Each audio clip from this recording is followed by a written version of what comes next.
IPL 2026च्या मैदानावर सध्या धावांचा पाऊस पडत असला तरी तीन मोठ्या संघांच्या गोटात मात्र चिंता वाढवणारी बातमी समोर आली आहे। कारण सुमार कामगिरीमुळे चक्क तीन दिग्गज कर्णधारांची सुट्टी होण्याची दाट शक्यता निर्माण झाली आहे। कोण आहेत हे तीन दिग्गज आणि नक्की काय घडलं सगळं सांगते, मात्र त्याआधी थोडक्यातला नक्की फॉलो करा। IPL 2026चा हंगाम आता निर्णायक टप्प्यावर पोहोचला असताना अक्षर पटेल, ऋषभ पंत आणि अजिंक्य रहाणे या तीन कर्णधारांची खुर्ची धोक्यात आली आहे।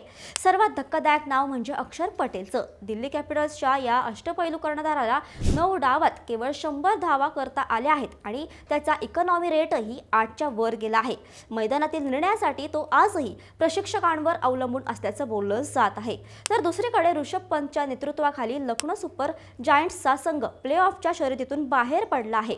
11 सामन्यात त्याला केवळ 9 षटकार मारता आले असून संघ मालक संजू गोयंका यांच्या नाराजीमुळे पंतचे कर्णधारपद टांगत्या तलवारीवर आहे। तिसरं नाव आहे अनुभवी अजिंक्य रहाणेचं। रहाणेच्या नेतृत्वाखालील कोलकाताचा संघ संघर्ष करत असून त्याने 11 सामन्यात केवळ 237 धावा केल्या आहेत। त्यांच्या संथ स्ट्राईक रेटमुळे फ्रँचायझीला मोठा फटका बसला आहे। सुमार कामगिरीमुळे आता या तीनही संघांचे मालक संतापले असून आगामी लिलावापूर्वी हे संघ आपले कर्णधार बदलण्याच्या तयारीत आहेत। यापैकी कोणत्या कर्णधाराला संघातून काढणं योग्य आहे, तुमचं मत खाली कमेंट्समध्ये नक्की सांगा आणि तुमच्या क्रिकेट प्रेमी मित्राला ही रील आत्ताच शेअर करा आणि अशाच घडामोडींसाठी थोडक्यातला फॉलो आणि सबस्क्राइब करायला विसरू नका। बातमी म्हणजे थोडक्यात।